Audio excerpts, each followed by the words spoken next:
كافة الناس بشيرا ونذيرا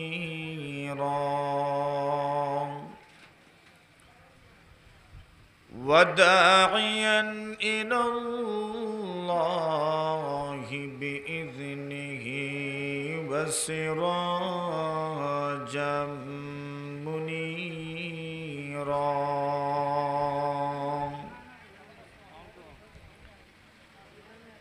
أما بعد فأعوذ بالله من الشيطان الرجيم.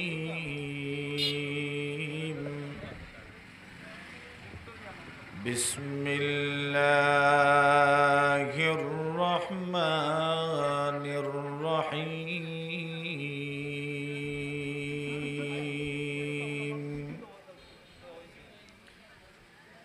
إن الله اشترى من المؤمنين أموالهم وأنفسهم بأن لهم الجنة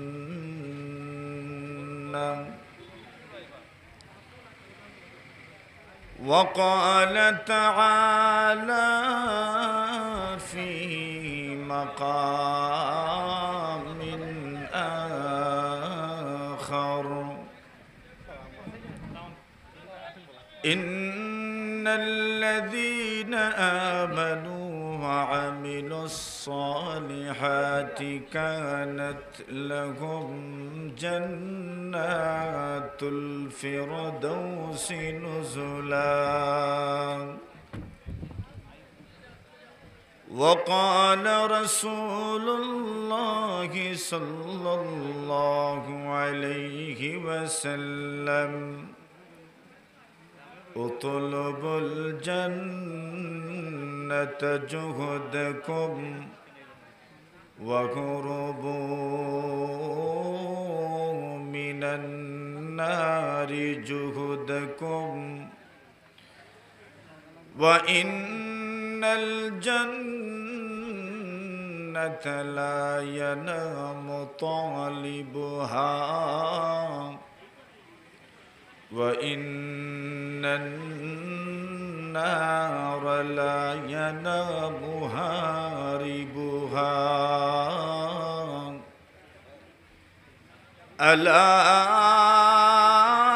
وإن الآخرة محففة بالمكاره،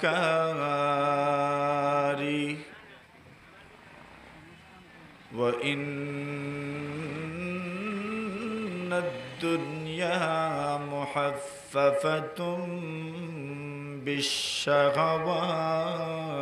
بالشهوات. آمنت بالله صدق الله مولانا العظيم، وصدق رسوله النبي الكريم، ونحن على ذلك لمن الشاهدين والشاكرين، والحمد لله رب العالمين. صلى الله على سيدنا ومولانا محمد وعلى آله وأصحابه وسلم. صلى الله على سيدنا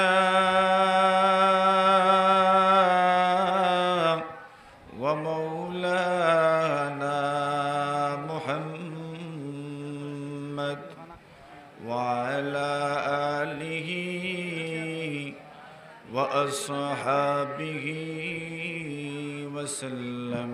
لا إله إلا الله، لا إله ইল্লাল্লাহ লা ইলাহা ইল্লাল্লাহ লা ইলাহা ইল্লাল্লাহ লা ইলাহা ইল্লাল্লাহ লা ইলাহা ইল্লাল্লাহ লা ইলাহা ইল্লাল্লাহ লা ইলাহা ইল্লাল্লাহ মুহাম্মাদুর রাসূলুল্লাহ।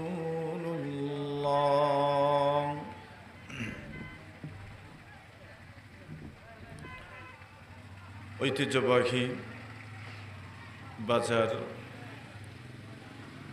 নয়াবাজার শ্রীরামপুরের বাইতুল মামুর জামে মসজিদ এর ভিত্তি স্থাপন উপলক্ষে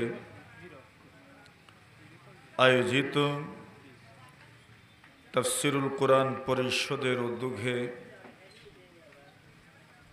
শানদার এই আয়োজন, তাফসিরুল কোরআন পরিষদের ভালোবাসা ভালো লাগার এই আয়োজন, ওয়াজ ও দোয়া মাহফিলের সম্মানিত সভাপতি, উপস্থিত হযরত উলামায়ে কেরাম, মুরব্বী সাহেবান, যুবক ভাইয়েরা, পর্দার আড়ালে অবস্থানরত অত্যন্ত শ্রদ্ধেয়া সম্মানিতা মা ও বোনেরা, আল্লাহ পাক রব্বুল আলামিনের অসংখ্য অগণিত শুকর আদায় করছি,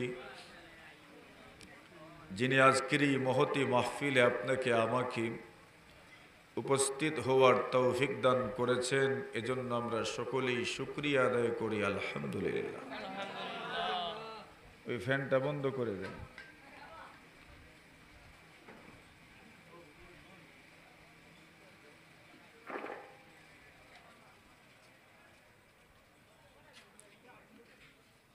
আল্লাহ রব্বুল ইজ্জত ওয়াল জালাল আজকের এই জমায়েত, আজকের এই অনুষ্ঠান, আজকের এই মাহফিল বড় বরকতময় মাহফিল। এক মসজিদের ভিত্তি স্থাপন উপলক্ষে আমরা সমবেত হতে পেরেছি। সবাই জোরে সুরে বলি আলহামদুলিল্লাহ। মানে ইতিহাসের অংশ হতে যাচ্ছেন আপনারা। আল্লাহর ঘর মসজিদ নির্মাণ করা অনেক সওয়াবের কাজ। কি পরিমাণ সওয়াবের কাজ! হযরত রাসূলুল্লাহ সাল্লাল্লাহু আলাইহি ওয়াসাল্লাম বলেন, মান বানা লিল্লাহি মসজিদান, কোন মানুষ যদি আল্লাহকে সন্তুষ্ট করার জন্য আল্লাহর ঘর মসজিদ বানায়, রাসূলুল্লাহ সাল্লাল্লাহু আলাইহি ওয়াসাল্লাম বলেন, বানাল্লাহু লাহু বাইতান ফিল জান্নাহ, আল্লাহ এই মহান ব্যক্তির জন্য জান্নাতের মধ্যে একটা ঘর বানান। এখানে আমরা যারা আছি, আমাদের কারো পক্ষে কি সম্ভব যে একা একটা মসজিদ বানিয়ে ফেলা? বেশিরভাগের পক্ষে সম্ভব নয়। তো এর মানে কি যারা একটা মসজিদ বানাবেন তারাই সওয়াব পাবেন? হাদিস শরীফে রাসূল আকরাম সাল্লাল্লাহু আলাইহি ওয়াসাল্লাম বলেন, সাগীরান কানা আও কাবীরা, মসজিদ ছোট হোক বা বড় হোক, আল্লাহ ওই বানানেওয়ালার জন্য জান্নাতে ঘর বানাবেন। এখন ছোট যে পরিমাণ তো জানার দরকার। রাসূল আকরাম সাল্লাল্লাহু আলাইহি ওয়াসাল্লাম বলেন, ওয়ালাউ কা মাফহাসি কাতাতিন, যদিও আমরা দেশে সবচেয়ে ছোট পাখির নাম কি? চড়ুই পাখি, সড়া। আল্লাহর রাসূল বলছেন, চড়ুই পাখির বাসার মতো, ফিঞ্জিরার মতো যদি কেউ একটা মসজিদ বানায়, আল্লাহ তার জন্য জান্নাতে ঘর বানাবে। চড়ুই পাখির ফিঞ্জিরার মতো মসজিদও সিজদা দেওয়া যাইবনি? মাতুন না আপনারা? আচ্ছা, দৈরলি ফাকির ফিঞ্জিরার মতো মসজিদ বানাইলে সিজদা দেওয়া যাইবনি? এর মানে রাসূলুল্লাহ ছোট বুঝাইলেন আর কি। মানে কেউ যদি এত ছোট এই পরিমাণও যদি সে বানায় চেষ্টা করে, আল্লাহ তাকেও বঞ্চিত করবেন না, তার জন্য আল্লাহ জান্নাতে বাংলা ঘর বানাইবেন। এর মানে হলো প্রত্যেকে যার যার তৌফিক মতো যদি আল্লাহর ঘর মসজিদ বানায়। আল্লাহর ঘর মসজিদ কেন বানাবেন? এই পৃথিবীর সর্বপ্রথম ঘর হইল আল্লাহর ঘর। কার ঘর? ইন্না আউওয়ালা বাইতিন ওয়ুদিআ লিন-নাসি লাল্লাযী বিবাক্কাতা মুবারাকাম ওয়া হুদাল লিল আলামিন। আল্লাহ বলেন সর্বপ্রথম ঘর যেটা এই দুনিয়াতে নির্মিত হয়েছে, সেই ঘর কার ঘর? জোরে বলেন, আল্লাহর ঘর। মানে আল্লাহর ঘর, আল্লাহর ঘর মানে মসজিদ। যে মসজিদ এই পৃথিবীর সর্বপ্রথম ঘর, এই ঘরের নাম হলো বাইতুল্লাহ শরীফ। কি নাম? বাইতুল্লাহ শরীফ। বাইতুল্লাহ মানেই আল্লাহর ঘর। আরবি শব্দ বাইত মানে ঘর, আর আল্লাহ মানে তো কি? আল্লাহ। তো বাইতুল্লাহ মানে কার ঘর? আল্লাহর ঘর। তো এখানে একটা আছে আল মসজিদুল হারাম বাইতুল্লাহ, আর আরেক ঘর আছে আসমানে, এটার নাম হইল বাইতুল মামুর। কি নাম? ওই আপনাদের মসজিদের নাম কি? বাইতুল মামুর। বল বাইতুল মামুর। আল্লাহ তাআলা কোরআনে মাজিদের মধ্যে বাইতুল মামুরেরও শপথ করেছেন। বাইতুল মামুর, ফিরিস্তারা যেই ঘরে আল্লাহর ইবাদত করেন, এই ঘর হলো বাইতুল মামুর। তো আল বাইতুল মামুর এবং বাইতুল্লাহ আল্লাহর ঘর বানাইলেন কারা? বলে বানিয়েছেন ফিরিস্তারা। আদম নবী বন্যায় ঘর ভেঙ্গে গেল, এরপর নির্মাণ করলেন ইব্রাহিম আলাইহিস সালাতু ওয়াস সালাম। কে বানাইছেন?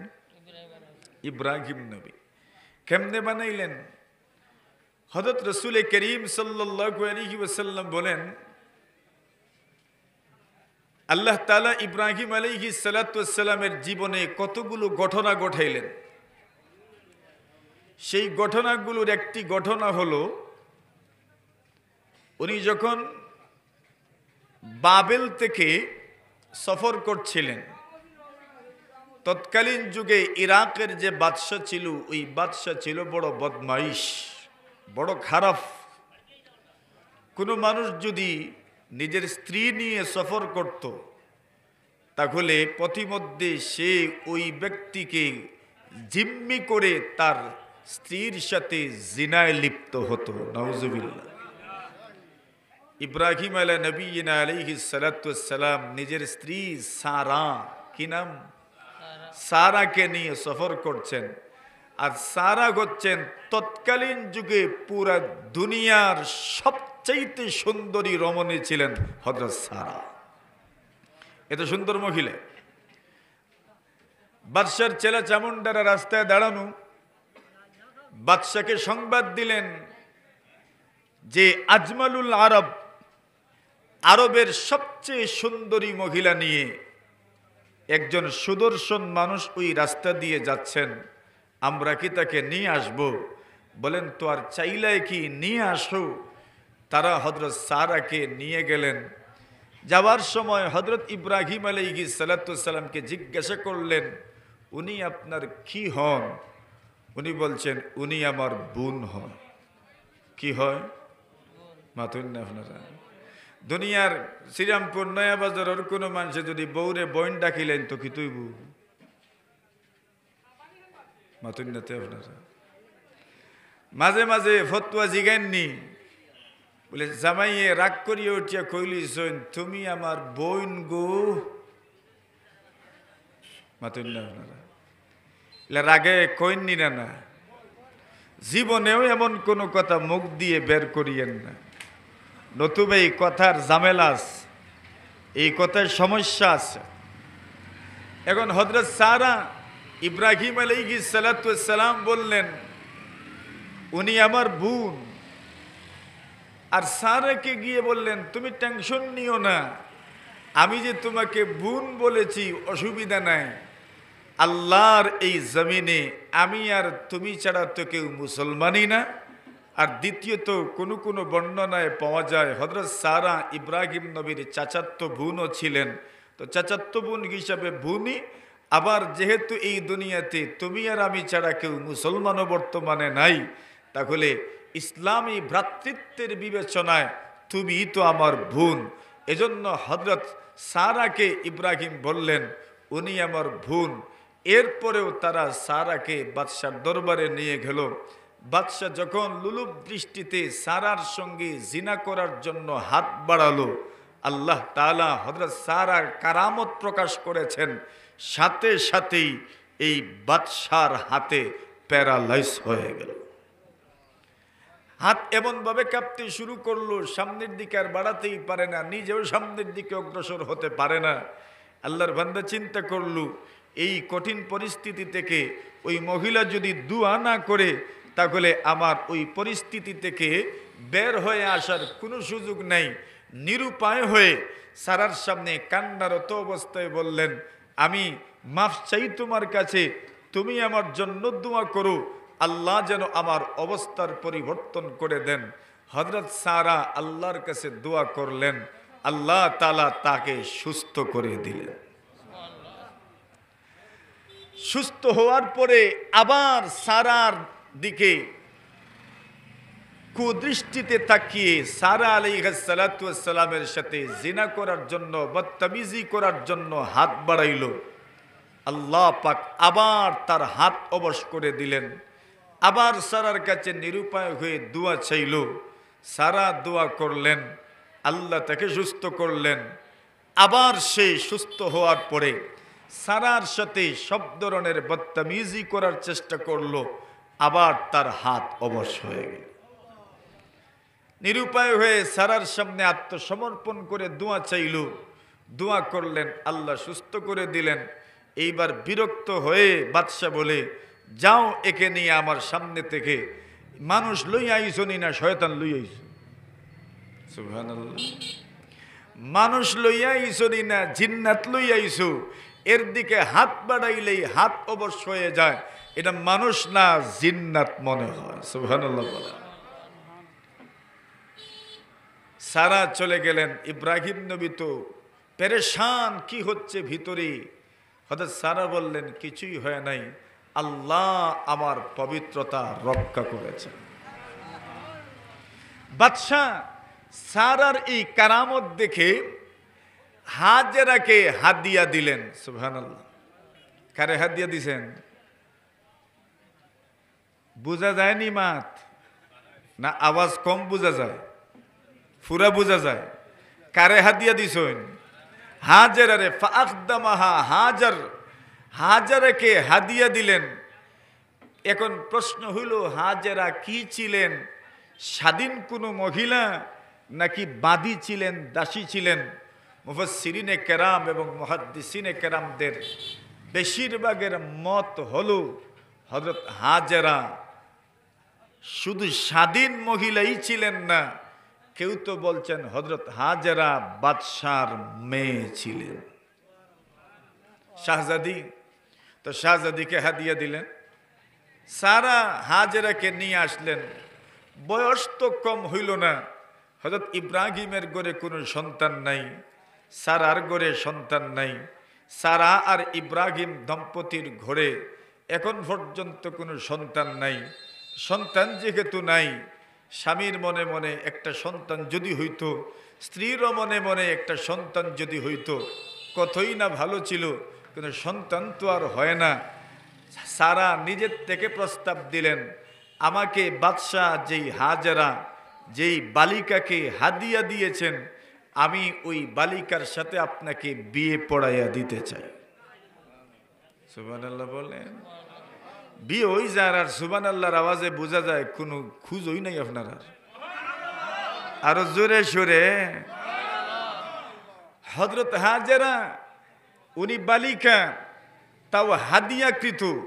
কেউ তো বলছেন শাহজাদি, কেউ তো বলছেন স্বাধীন একজন মেয়ে, ওনাকে হাদিয়া দিয়েছেন। সারা বলেন আমি হাজেরাকে আপনার সাথে বিয়ে পড়াইয়া দিলাম, আপনার স্ত্রী হচ্ছেন হাজেরা। আল্লাহ পরওয়ারদিগারে আলম এই হাজেরার গড়েই ইব্রাহিম নবীর প্রথম সন্তানের জন্ম দিলেন। বলেন নাম? মাশাআল্লাহ, কি নাম? হযরত ইসমাঈল আলাইহিস সালাতুস সালাম। কিতা মনে করেন আপনারা, সারার গড়ে এতদিন থেকে সন্তান নাই, আর হাজেরাকে যাকে উনি বিয়ে পড়াইয়া দিলেন ওই হাজেরার গড়ে সন্তান। মহিলা হিসাবে একটু না হইলেও মনে মনে কিছু আশার কথা নিনা না মাথুন না আপনারা? মনে মনে তো একটু আসলো, আরে আমার একটা সন্তান হইল না, আর হাজেরার গড়ে সন্তান হইল। মনে মনে একদিকে তো আল্লাহর শুকরিয়া আদায় করছেন, কিন্তু শেষ পর্যন্ত নারী তো, আর নিজের অসম্পূর্ণতার কথা তো সবসময়ই স্মরণ হয়। কার না স্মরণ হয়? সবারই তো স্মরণ হয়। যদিও অন্যের এই প্রাপ্তির ব্যাপারে হিংসা নাই, কিন্তু নিজের অপ্রাপ্তির একটা কষ্ট আছে না নাই? নিজের অপ্রাপ্তির একটা কষ্ট তো আছে। অন্যের প্রাপ্তির ব্যাপারে কোনো হিংসা থাকে না, কোনো হিংসা নাই, কোনো হিংসা নাই মনে করেন, কিন্তু নিজের অপ্রাপ্তি, নিজের অসম্পূর্ণতার একটা দুঃখ আছে না নাই? একটা দুঃখ আছে। সারার মনটা আগে তো ছিলেন আচ্ছা সন্তান নাই, ইব্রাহিমও বাপ না, আমিও মা না। এখন উনি তো মা ঠিকই না, ইব্রাহিম তো কি হয়ে গেলেন? বাবা হয়ে গেলেন। সারা পড়ে গেলেন একা। তো কি হলো, হযরত সারা এই অবস্থা থেকে যেন নিজেকে বের করে নিয়ে আসতে পারছেন না, সব সময় মনক্ষুণ্ণ দেখা যায়। আর ওই সময়ই আল্লাহর পক্ষ থেকে হুকুম আসলো, ও ইব্রাহিম, তোমার সন্তান এবং তোমার স্ত্রীকে আর তুমি তোমার এলাকায় রেখো না, ইরাকে রেখো না, বাবেলে রেখো না, বরং তুমি তোমার সন্তান আর তোমার স্ত্রী সহ হিজরত করো। সুবহানাল্লাহ, কি করো? হিজরত করো। হিজরত করবেন কোথায়? আল্লাহ জায়গাও বললেন না, বলে অমুক জায়গায় হিজরত করো। বললেন সফর করতে থাকেন, করতে থাকেন, করতে থাকেন, করতে থাকেন। ওনারাও আল্লাহর নামে সফর শুরু করলেন। সাথে আর কি বা ছিল? একটা ব্যাগের মধ্যে, থলির মধ্যে কিছু খেজুর ছিল, আর একটা পানির পাত্রে কিছু পানি ছিল। বস এতটুকুই। যেতে যেতে যেতে যেতে মক্কাতুল মুকাররমা। সুবহানাল্লাহ, কোন জায়গায়? কোন জায়গায়? মক্কা মুকাররমা। যেই মক্কা মুকাররমায় আল্লাহর ঘরের তাওয়াফ করার জন্য পুরা দুনিয়া থেকে হাজী সাহেবানরা হজের উদ্দেশ্যে রওনা করছেন। আল্লাহ তাদের হজকে যেন কবুল করেন, বলেন আমিন। সেই মক্কাতুল মুকাররমায় আল্লাহর হুকুমে হাজেরা আর ইসমাইলকে রেখে আসবেন। এখনো ইসমাইল কুলের শিশু, দুধের শিশু, দুধ পান করেন, কুলে থাকেন, হাঁটতে পারেন না, বসতেও পারেন না। হযরত হাজেরা আর ইসমাইলকে দুজনকে রেখে আসবেন আল্লাহর ঘরের পাশে। রেখে তো আসছেন আল্লাহর ঘরের পাশে, দূরে একটা টিলার মধ্যেই আল্লাহর ঘর। ওইটা ওই দিন পর্যন্ত ঢাকা ছিল মাটি দিয়ে। আর একটু দূরেই এক পাহাড়ের পাদদেশে হযরত হাজেরা এবং ইসমাইলকে রেখে আসলেন আল্লাহ পরওয়ারদিগারে আলমের হুকুমে। ইব্রাহিম নবী তো চলে আসছেন, পিছন থেকে হাজেরা জিজ্ঞাসা করলেন, যাও হো। সুবহানাল্লাহ, কইন না আপনারা? তো ইয়া যাও ঘুই। হযরত ইব্রাহিম আলাইহিস সালাতু সালাম আর কোনো উত্তর দেন না। হাজেরা মনে মনে ভাবেন, স্বামী উত্তর দেন না কেন, যাচ্ছেন কোথায়, আর রেখে যাচ্ছেন আমাদেরকে এমন এক জায়গায় যেখানে পানিও নাই, মানুষও নাই, কিচ্ছুই নাই, এমন একটা স্থানে রেখে যাচ্ছেন। বস একটা গাছের নিচে আমাদেরকে রেখে যাচ্ছেন। জিজ্ঞাসা করলেন কোথায় যাচ্ছেন, উনি কোনো উত্তর দেন না। আইনা তাযহাবু ওয়া তাতরুকুনা, যাচ্ছেন কোথায়? আর এমন একটা ভূমির মধ্যে আমাদেরকে রেখে যাচ্ছেন যে স্থানে কোনো মানুষ নাই, কোনো মানুষ নাই, গাছ নাই, পানি নাই, কিছুই নাই, কোনো উদ্ভিদ নাই, কোনো গাছ নাই, কোনো পানি নাই, কোনো মানুষেরও বসবাস নাই। এমন একটা স্থানে আপনি আমাদেরকে রেখে যাচ্ছেন। ইব্রাহিম নবী কোনো উত্তর দেন না, পিছনে ফিরে তাকানো না। এমন সময় হাজরা আলাইহিস সালাতু ওয়াস সালাম ইব্রাহিম নবীকে ডাক দিয়ে বলেন, ওগো আল্লাহর নবী ইব্রাহিম, আপনি যে আমাদেরকে রেখে যাচ্ছেন ওইটা কি আপনার মন মতো, আপনার মনের চাওয়ায় রেখে যাচ্ছেন, নাকি আল্লাহর হুকুমে রেখে যাচ্ছেন? এমনিতে ইব্রাহিম আলাইহিস সালাতু ওয়াস সালাম জবাব দেন, আমার মন মতো রেখে যাচ্ছি না, বরং আমি আমার মহান আল্লাহর হুকুমে রেখে যাচ্ছি। কার হুকুমে? আচ্ছা, এই কথাটা শোনার পরে হযরত হাজেরার প্রতিক্রিয়াটা কেমন ছিল? হাজেরা জবাব দিলেন, আল্লাহর হুকুমেই যদি রেখে যান তাহলে যাইতে থাকেন, কোনো অসুবিধা নাই, আল্লাহ আমাদেরকে ধ্বংস করবেন না। ঈমান দেখেন, এক মহিলার ঈমান, তাও কেমন মহিলা, দুগ্ধপানকারিণী, শিশুকে দুধ পান করাচ্ছেন এমন একজন মহিলা, যেই মহিলার জবান থেকে বের হয়েছে আল্লাহ আমাদেরকে কি করবেন না।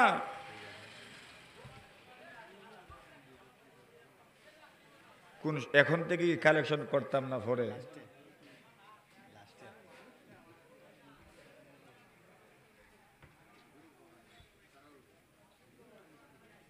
হযরত হাজেরা বললেন, ইদাল্লা ইউযায়্যুনাল্লাহ, আল্লাহ আমাদেরকে ধ্বংস করবেন না। তো আল্লাহ ধ্বংস করবেন না, ইয়াকিন তো দেখেন, বিশ্বাস তো দেখেন, ঈমান তো দেখেন, একজন মহিলার ঈমান, তাও কুলের শিশু সাথে। ইব্রাহিম আলাইহিস সালাতু ওয়াস সালাম বলেন, আমি আল্লাহর হুকুমে রেখে যাচ্ছি। হযরত হাজেরা বলেন, আল্লাহ পাক আমাদেরকে ধ্বংস করবেন না। ইব্রাহিম তো বুকে পাথর বেঁধে চলে এসেছেন, কিন্তু সন্তানের মহব্বত সব বাবার অন্তরে আছে না নাই? সব বাবার অন্তরে আছে। আর স্ত্রীর মহব্বতও স্বামীর অন্তরে আছে না নাই? দেখে যাচ্ছেন জনমানবহীন এলাকায় হযরত ইব্রাহিম আলা নবিয়িনা আলাইহিস সালাতু ওয়াস সালাম একটু দূরে যাওয়ার পরে পাহাড়ের অপর পাশে গেলেন। ওই দিক থেকে আর হাজরাকে দেখা যায় না, সন্তানকেও দেখা যায় না। এইবার ইব্রাহিম আলাইহিস সালাতু ওয়াস সালাম চেহারাটা ফিরাইলেন আর দোয়া করলেন, আয় আল্লাহ, আমি আমার পরিবার পরিজন, আমার সন্তান, আমার স্ত্রী এমন একটা এলাকায় রেখে যাচ্ছি যে এলাকাতে কোনো উদ্ভিদ নাই, কোনো ঘাস নাই, কোনো গাছ নাই, কোনো ফল ফসল নাই, কোনো মানুষ নাই। এমন একটা এলাকায় আমার সন্তান আর আমার স্ত্রীকে আমি রেখে যাচ্ছি। কেন রেখে যাচ্ছি? একমাত্র কারণ হলো রব্বানা লিয়ুকিমুস সালাম। এদেরকে এই জনমানবহীন এলাকায় রেখে যাওয়ার একমাত্র কারণ হলো এরা যেন নামাজ প্রতিষ্ঠা করার জন্য এরা যেন কি করতে পারে? নামাজ প্রতিষ্ঠা করতে পারে। এইবার নামাজ তো প্রতিষ্ঠা করবেন, তো নামাজ কি এমনিতেই প্রতিষ্ঠা করতে পারবেন? এদের থাকা খাওয়ার ব্যবস্থার দরকার আছে না নাই? থাকা খাওয়ার ব্যবস্থার দরকার আছে। ইব্রাহিম আলাইহিস সালাতু ওয়াস সালাম দোয়া করলেন, আয় আল্লাহ, দুনিয়ার বিভিন্ন অঞ্চলের মানুষদেরকে আপনি মক্কায় বসবাস করার জন্য এদেরকে মানসিকভাবে আপনি প্রস্তুত করে দেন। নামাজ তো আর এক পরিবারে হবে না। নামাজ প্রতিষ্ঠা করতে হলে তো একটা বসতির দরকার, একটা এলাকার দরকার, একটা আবাদির দরকার, একটা অঞ্চলের দরকার, কতগুলো ঘরের দরকার, একটা সমাজের দরকার, তবেই তো নামাজ প্রতিষ্ঠিত হবে। তো সমাজ তো আগে প্রতিষ্ঠিত হতে হবে। ওই দোয়া করলেন আল্লাহ বিভিন্ন অঞ্চলের মানুষদেরকে আপনি এই মক্কা দিকে আসার জন্য মানসিকভাবে আপনি প্রস্তুত করে দেন। আল্লাহর কাছে দোয়া কবুল হয়ে গেছে, সুবহানাল্লাহ। আচ্ছা, শুধু মানুষের দাওয়াত দিলেই হইব না, মানুষের থাকা খাবার ব্যবস্থাও লাগবে?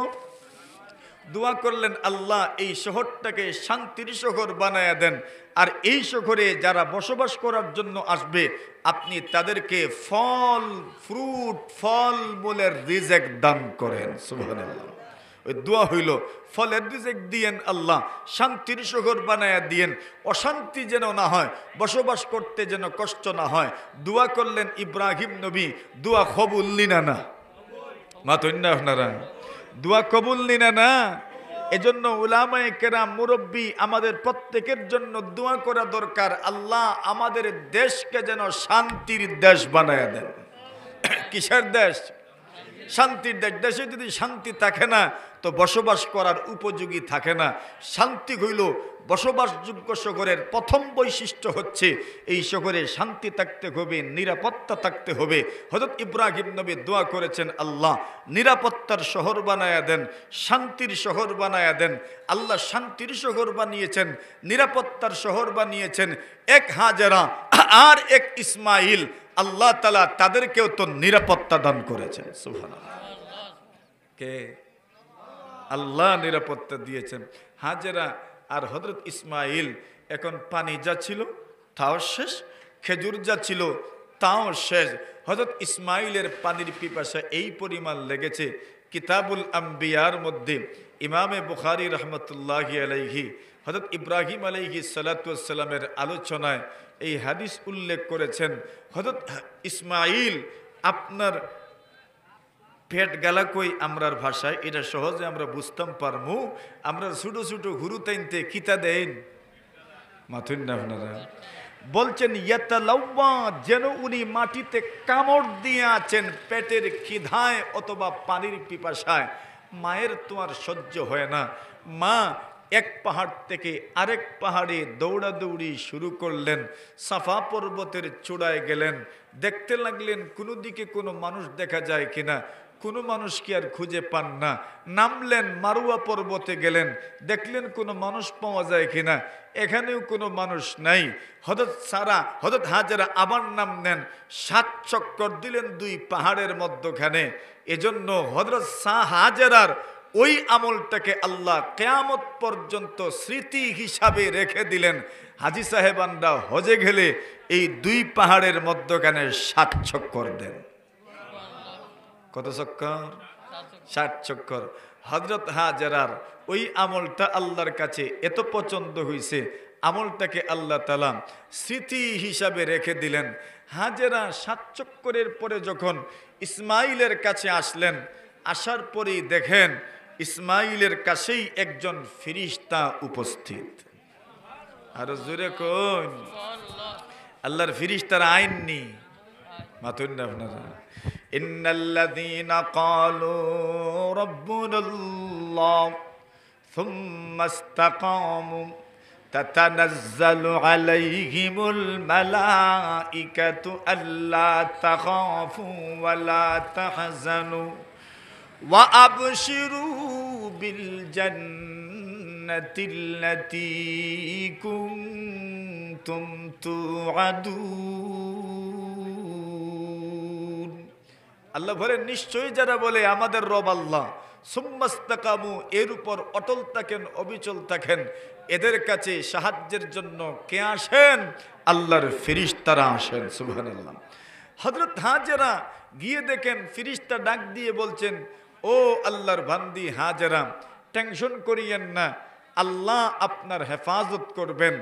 এরপরেই ওই ফেরেশতা নিজের পায়ের গোড়ালি দিয়ে অথবা অন্য যে কোনো অঙ্গ দিয়ে এখানে একটু নাড়াচাড়া করলেন, এমনিতেই জমজম নামক কূপ আবিষ্কার হয়ে গেল। কোন কুয়া?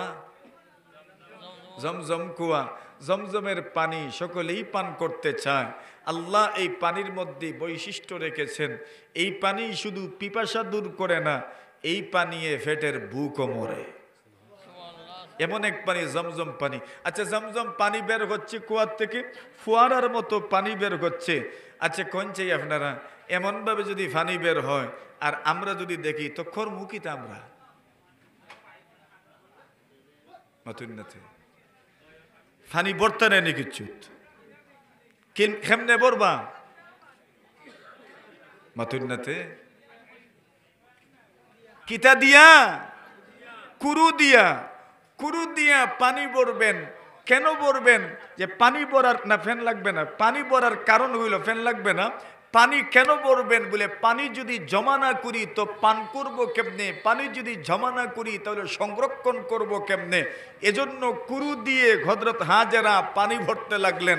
অথবা কোনো বর্ণনায় তো পাওয়া যায় হযরত হাজেরা একটা হাউজের মতো বানাইলেন। সুবহানাল্লাহ।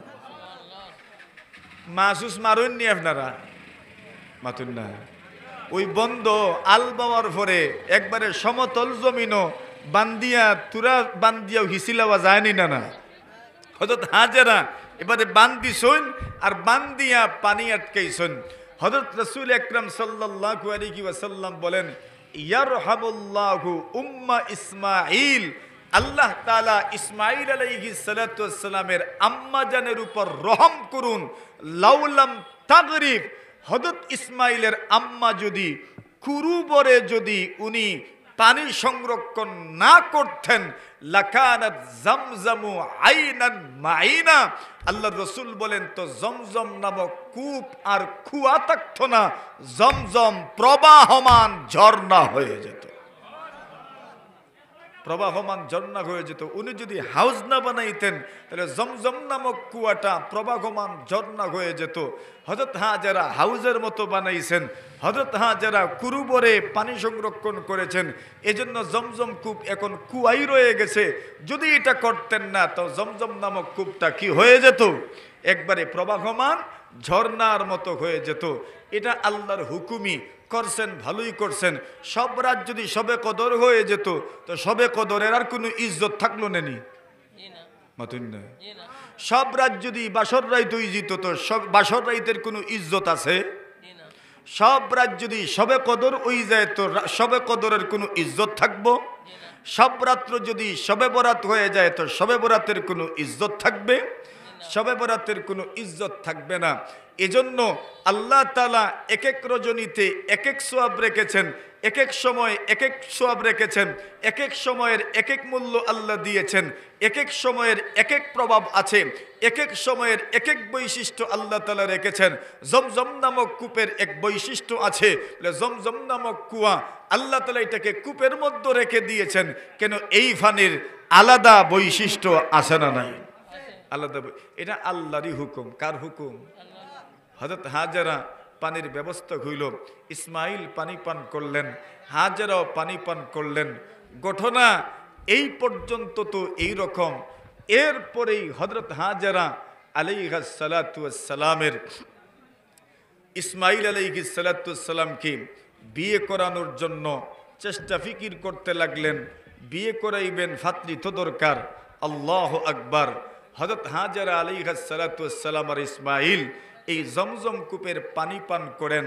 একদিন ইয়ামানের এক গোত্র, জুরহুম গোত্র, ওই রাস্তা দিয়ে যাচ্ছেন।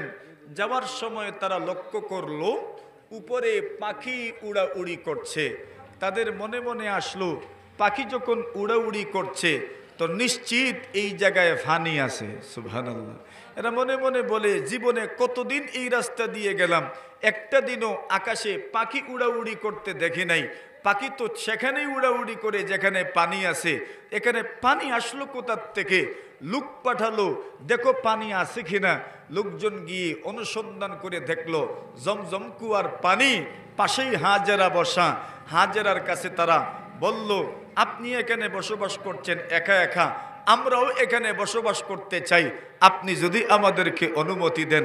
হাজেরা বলেন, এটাই তো আমি চাই, লোকজন আসুক, অনুমতি দিলাম, তবে লা হাক্কা লাকুম ফিল মা, পানিতে তোমাদের কোনো অধিকার থাকবে না। সুবহানাল্লাহ। পানিতে কি থাকবে না? অধিকার থাকবে না, বরং পানির ব্যাপারে এটা পূর্ণ অধিকার থাকবে আমার, মালিকানা থাকবে আমার। আপনারা পানি ব্যবহার করবেন, অনুমতি দেওয়া হবে, কিন্তু পানির মালিকানা আমার থাকবে, পানিতে আপনাদের কোনো মালিকানা থাকবে না। আস্তে আস্তে মক্কায় বসতি স্থাপন হতে লাগলো। এক বিয়ে হইল জুরহুম গোত্রের এক মেয়ের সাথে। হযরত ইব্রাহিম আসলেন। এর আগেই হাজেরার ইন্তেকাল হয়ে গেছে। ইব্রাহিম আলাইহিস সালাতু ওয়াস সালাম হাজেরা আলাইহিস সালাতু ওয়াস সালামের সাথে আর মুলাকাত হয় নাই, ইসমাইলের সাথেও মুলাকাত হয় নাই। দুইবার আসলেন, স্ত্রীদের সাথে মুলাকাত হইল। ৩ নম্বর বার এসে ইসমাইল আলাইহিস সালাতু ওয়াস সালামের সাথে মুলাকাত হইল। ইসমাইল আলাইহিস সালাতু ওয়াস সালাম ওনার ধনুক আর তীর ঠিক করছেন। হযরত ইব্রাহিম ছেলের সাথে মুলাকাত করলেন, ইসমাইল পিতার সাথে মুলাকাত করলেন। ছেলে দীর্ঘদিন পরে পিতার সাথে সাক্ষাৎ করলে যেমন হয়, পিতা দীর্ঘদিন পরে ছেলের সাথে সাক্ষাৎ করলে যেমন হয়, এই ভাব সেখানে স্পষ্ট হইল, এই ভাব সেখানে প্রকাশ পেল। হযরত ইব্রাহিম আলাইহিস সালাতু ওয়াস সালাম ইসমাইলকে বললেন, ইসমাইল, আল্লাহ আমাকে আদেশ করেছেন আল্লাহর ঘর নির্মাণ করার জন্য। কিসের জন্য? আল্লাহ আমাকে আদেশ করেছেন আল্লাহর ঘর নির্মাণ করার জন্য। এক টিলার দিকে ইঙ্গিত করলেন আর বলেন, ওইখানে আল্লাহর ঘর নির্মাণ করতে হবে। নূহ আলাইহিস সালাতু ওয়াস সালামের বন্যার পরে ওই ঘর, আল্লাহর ঘর মাটির নিচে চলে গেছে, ধ্বংসাবশেষ শুধু হয়তো টিকে আছে। ওই টিলার দিকে ইঙ্গিত করে বললেন, ওই টিলাতেই আমাদেরকে আল্লাহর ঘর নির্মাণ করতে হবে। ইসমাইল নবী বলেন, আমি তো উপস্থিত, আপনি আল্লাহর পক্ষ থেকে যা নির্দেশিত হবেন প্রত্যেকটা কাজ করতে আমি আপনাকে পূর্ণ সহযোগিতা করব। ইসমাইল নবী বলেন, আমি আপনাকে সহযোগিতা করার অঙ্গীকার করলাম, ঘর নির্মাণ করবেন আল্লাহর ঘর, আমি আপনাকে সাহায্য করব। হযরত ইসমাইল আলাইহিস সালাতু ওয়াস সালাম উনি পাথর এনে দিচ্ছেন, ব্যবস্থা করে দিচ্ছেন। আর হযরত ইব্রাহিম আলাইহিস সালাতু ওয়াস সালাম নিজে আল্লাহর পয়গম্বর ইব্রাহিম আলাইহিস সালাতু ওয়াস সালাম মিস্ত্রির কাজ করছেন। আস্তে আস্তে আল্লাহর ঘর নির্মাণ করতে লাগলেন। নির্মাণ করতে করতে করতে করতে করতে অনেক উপরে যখন উঠে গেল, এখন আর নিচের থেকে কাজ করতে পারেন না। ইসমাইলকে বললেন, পাথর নিয়ে আসো। ইসমাইল পাথর নিয়ে আসলেন। ওই পাথর যেই স্থানে ছিল, যেই স্থানে দাঁড়িয়ে আল্লাহর ঘর নির্মাণ করেছেন, ওই স্থানকেই মাকামে ইব্রাহিম বলে। আল্লাহ বলছেন, মাকামে ইব্রাহিমেও নামাজ পড়ো, 2 রাকাত নামাজ আদায় করো, মাকামে ইব্রাহিমেও নামাজ আদায় করো। আল্লাহর 2 পয়গম্বর আল্লাহর ঘর বানিয়েছেন, মসজিদ নির্মাণ করেছেন। মসজিদ নির্মাণের এই ঘটনা আল্লাহ তার কোরআনের মধ্যে বর্ণনা করেছেন। ওয়া ইয ইয়ারফাউ ইব্রাহিমুল কাওয়াইদা মিনাল বাইতি ওয়া ইসমাঈল। আল্লাহ বলেন, হে রাসূল, স্মরণ করুন সেই দিনের কথা যেই দিন ইব্রাহিম এবং ইসমাঈল আল্লাহর ঘরের স্তম্ভ কুঠি সমুন্নত করেছিলেন। আর জোরে আপনারাও আজকে কিতা করতা মতুন্নতে আল্লাহর ঘরের কুঠিত কিতা দিতা, মশলা দিতা। ওয়া ইয ইয়ারফাউ ইব্রাহিমুল কাওয়াইদা মিনাল বাইত ওয়া ইসমাঈল। আল্লাহ বলেন, স্মরণ করুন সেই দিনের কথা যেই দিন ইব্রাহিম এবং ইসমাঈল দুজন আল্লাহর ঘরের কুঠি স্তম্ভ সমুন্নত করছিলেন। ভিত্তি স্থাপন করে আস্তে আস্তে আল্লাহর ঘরের কুঠি স্তম্ভ ওগুলো সমুন্নত করেছিলেন, নির্মাণ কাজ করছিলেন। করতে করতে একদিন তো শেষ হয়েছে, একদিন তো শেষ হয়েছে, এমন তো না যে একদিনেই শেষ, এটা তো সম্ভবই না। একদিন তো শেষ হয়েছে। শেষ হওয়ার পরে দুজন আল্লাহর কাছে দোয়া করলেন, রব্বানা তাকাব্বাল মিন্না ইন্নাকা আনতাস সামিউল আলিম। আল্লাহর ঘর নির্মাণ করে যখন সম্পূর্ণ করলেন, দুজন আল্লাহর কাছে দোয়া করলেন, আল্লাহ আমাদের এই আমলটা মেহেরবানি করে আপনি কবুল করে নেন। অহংকার করছেন না কবুলের দোয়া করছেন? কিসের দোয়া? তো দুনিয়াতে যদি মসজিদ নির্মাণের কাজে অংশগ্রহণ করা যায় তাহলে এই কাজের পরে সবচেয়ে বড় কাজ হইল কিসের দোয়া করা? জোরে হন, কি তার দোয়া করা? ইব্রাহিম আর ইসমাইল দুজন নবী, নবীদের কাজে তো কোনো ভেজাল নাই, ইখলাসের কোনো ঘাটতি নাই, ইখলাসের কোনো কমতি নাই, ইখলাসের কোনো ত্রুটি নাই। এরপরও দুজন দোয়া করছেন, রব্বানা তাকাব্বাল মিন্না ইন্নাকা আনতাস সামিউল আলিম। আল্লাহ কবুল করে নাও, কবুল করে নাও, কবুল করে নাও। নিশ্চয় আপনি সবচেয়ে বেশি কবুল করনে ওয়ালা, শুননে ওয়ালা, আপনি সবচেয়ে বেশি অন্তরের ব্যাপারে জাননে ওয়ালা। সুবহানাল্লাহ। কি তার দোয়া? মাতুন না আপনারা, জোরে কোন রে বউ, কবুল করার দোয়া। সুতরাং 500 টাকা যদি দিতে পারেন তাহলে কিসের দোয়া করা দরকার? কবুলের দোয়া। সিমেন্ট 1 বস্তা দিতে পারলে কিসের দোয়া করা দরকার? কবুলের দোয়া। দিলে পরে ফায়দা কি আগে বলা হয়েছে। আসেন এরপরের দোয়া, রব্বানা ওয়াজআলনা মুসলিমাইনি লাক। আল্লাহ শুধু ঘর বানাইলাম এটাই শেষ না, ওয়াজআলনা মুসলিমাইনি লাক, আপনার হুকুম মানতে পারবো, আপনার আনুগত্য স্বীকার করার তৌফিক আমাদেরকে দান করো। আল্লাহর হুকুম মানার জন্য তৌফিক চাওয়ার দরকার আছে না নাই? শুধু এই দুইজনেই তৌফিক চাইলে হবে না, দুজন এরপরের দোয়া করছেন, ওয়া মিন যুররিয়াতিনা উম্মাতাম মুসলিমাতাল লাক। আয় আল্লাহ, শুধু আমাদেরকে আপনার হুকুম মানার যোগ্যতা দিলে হবে না, শুধু আমাদেরকে আপনার হুকুম মানার মতো তৌফিক দিলেই হবে না, আমাদের ভবিষ্যৎ প্রজন্ম থেকে আপনার হুকুম মানার মতো মানুষ তৈরি করে দাও। সুবহানাল্লাহ।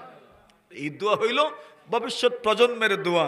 একদল মসজিদ নির্মাণ শুরু করে যাচ্ছেন, দোয়া করা দরকার ওই সময়, আল্লাহ আমাদের পরে এমন একদল মানুষ তৈরি করে দিও যারা মসজিদের রক্ষণাবেক্ষণ করবে, মসজিদ আবাদ করবে, মসজিদের খেয়াল করবে। এই দোয়া মসজিদ নির্মাণের সময়, মসজিদ নির্মাণের প্রাক্কালে এই দোয়া করা দরকার, ওয়া মিন যুররিয়াতিনা উম্মাতাম মুসলিমাতাল লাক। এরপরে দোয়া করছেন, ওয়া আরিনা মানাসিকানা ওয়া তুব আলাইনা ইন্নাকা আনতাত তাওয়াবুর রহিম। দুজন দোয়া করছেন, আল্লাহ ওয়া আরিনা মানাসিকানা, হজ কেমনে করতে হবে, উমরা কেমনে করতে হবে, হজের বিধান কি, উমরার বিধান কি, সেই বিধিবিধানগুলো আমাদেরকে আপনি শিখিয়ে দেন। ওয়া তুব আলাইনা, আমাদের সব ধরনের অসংলগ্নতা আপনি মাফ করে দেন। ইন্নাকা আনতাত তাওয়াবুর রহিম, নিশ্চয় আপনি বড় তওবা কবুল করনে ওয়ালা, দয়াবান। সুবহানাল্লাহ। দোয়া কোন সময় করছেন? কোন সময় দোয়া করছেন? মাতুন না আপনারা। ঘর বানাইয়া তাহলে কিতা বুঝা গেল, ঘর বানানোর পরে দোয়া হইতো না না, ঘর বানানোর সময় দোয়া হইতো না। কিসের দোয়া? প্রথম দোয়া কবুলের দোয়া, 2 নম্বর দোয়া হুকুম মানার তৌফিক চাওয়া, 3 নম্বর দোয়া ভবিষ্যৎ প্রজন্ম থেকে আল্লাহ এমন মানুষ তৈরি করে দেওয়া। আজ এইখানে যারা আছেন, যারা কষ্ট করছেন, সম্মুখ পানে আমার ধানে ভাবে, এদের প্রজন্ম, এদের ভবিষ্যৎ প্রজন্ম, এদের রেখে যাওয়া কিছু মানুষ আল্লাহর জমিনে সব সময়, সব জায়গায়, সব এলাকায়, সব মহল্লায় এমন কিছু মানুষ থাকার দরকার নেই না। এটা কার কাছে দোয়া করা লাগে? ওয়া মিন যুররিয়াতিনা উম্মাতাম মুসলিমাতাল লাক। আল্লাহ আমাদের ভবিষ্যৎ প্রজন্ম থেকে এমন মানুষ তৈরি করে দিও। সৈয়দ সাহেবের পক্ষ থেকে নিয়ে, আমার সৈয়দ সাহেবের পক্ষ থেকে নগদ 500, খুশি নি আপনারা? মাতুন্নাতে আপনারা আলহামদুলিল্লাহ কইন, দিবানে, দেওয়ার সময় তো দিতেই থাকবা ইনশাআল্লাহ। আজকের এই দিনে ভিত্তি স্থাপনের দিনে প্রথম 500 টাকা নগদ আমাদের বরুণার মুফতি সাহেব দামাত বারাকাতুম তশরিফ আনবেন, দোয়া মোনাজাত হবে ইনশাআল্লাহ, ওনার হাতেই ভিত্তি রাখা হবে ইনশাআল্লাহুল আজিজ। আমরা সেই শুভক্ষণের সাক্ষ্য থাকবো, সাক্ষী হব, ইতিহাসের অংশ হব ইনশাআল্লাহ। আমার সৈয়দ সাহেবের 500 টাকা আল্লাহ কবুল করুন, মঞ্জুর করুন, হায়াতের রিজিক আল্লাহ বরকত দান করুন, সবাই বলি আমিন। আল্লাহর ঘর নির্মাণের এই সুন্দর সময়ে আমি চাই আমাদের কিছু মর্দে মুজাহিদ ভাইয়েরা এই ঘর নির্মাণের সহযোগিতায় সদকায় অংশগ্রহণ করা দরকার। খুশি খুশি নিজের পক্ষ থেকে 2 নম্বরে কে একটা আওয়াজ